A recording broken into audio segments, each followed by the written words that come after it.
See, it's the inflammation that makes osteoarthritis painful. And osteoarthritis and inflammation are not the same. You can have them separately, which means you can have osteoarthritis and not have inflammation, which means you can have osteoarthritis without pain. But what if you're going to have osteoarthritis anyway, or you already have knee arthritis? What do you do to not make it so painful? The good news or the bad news is the same 6 things that make you less likely to have knee arthritis also lessen the knee inflammation, so you have less pain. See, when all of the stressed components are balanced, you decrease the irritation at your knee joint, which decreases the inflammation. When there's less inflammation, there's less pain. Strengthen your muscles to decrease knee inflammation. Strengthen your muscles to support your knees. When your knees are supported, they can move in a way that they were meant to, which decreases friction. Less friction means less inflammation. Less inflammation means less pain. One key thing for strength is that it's usually strength exercises at your hips that do the best to support your knees this way. And then train appropriately. Train and exercise the right way to decrease inflammation. Inflammation is normal after any workout. It should go back down after a few hours, or if it was a really hard workout, a few days. To keep inflammation in check when you train, stick to the 10% rule when increasing distance or the amount of time you spent exercising.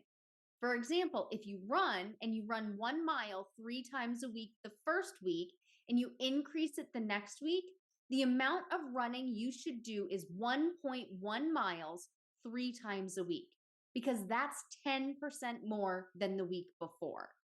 Any more than that is too much stress on your knees, which leads to lingering inflammation that your body will have a hard time controlling. Recover. Recover to heal your knee. Recovery is key. It's great to exercise. It's also great to give your knee a little TLC.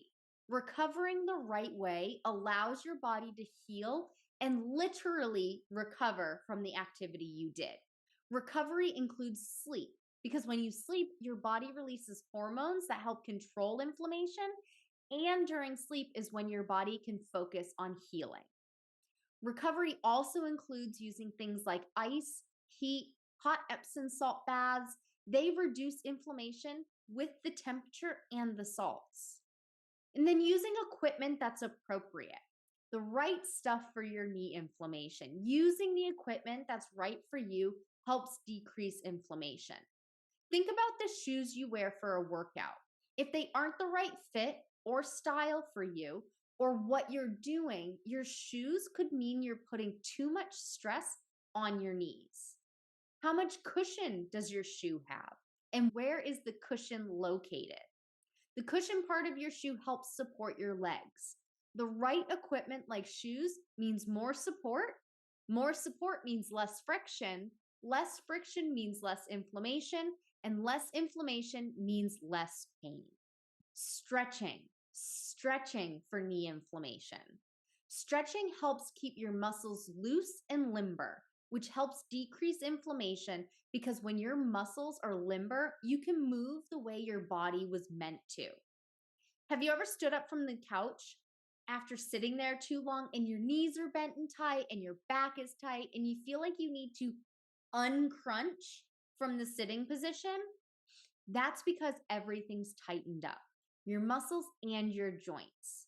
By stretching regularly, you keep your muscles loose and limber, so they more readily go back to their normal position, so you aren't moving funny. Less tightness in your muscles means improved posture. Improved posture means you can move the way you were meant to. Moving the way you were meant to means less friction, and less friction means less inflammation. And you're right, less inflammation means less pain. Diet. Your diet for knee inflammation. Eating and drinking food and beverages that support your body helps decrease inflammation. There are specific diets labeled as anti inflammatory, and you can follow something like that, and that's great. Sometimes that strict of a diet is just too much for you to focus on. So I recommend focusing on eating less or no refined sugar and eating a balance of protein, good fats, and carbs. Eating less sugar itself will decrease inflammation in your knees, and eating protein will keep you full so you're less likely to eat sugar. Eating good fats will give you the energy, and eating carbs will give you the quick energy. Remember, drink lots of water to help flush out your system and stay hydrated, which also decreases inflammation. Less inflammation means less pain. So there you have it. Focus on the 6 components of the stressed system to decrease your chances of knee arthritis being bad and to decrease knee inflammation. If you have more questions about this, send me an email with the subject YouTube question and let me know your question and I'll respond.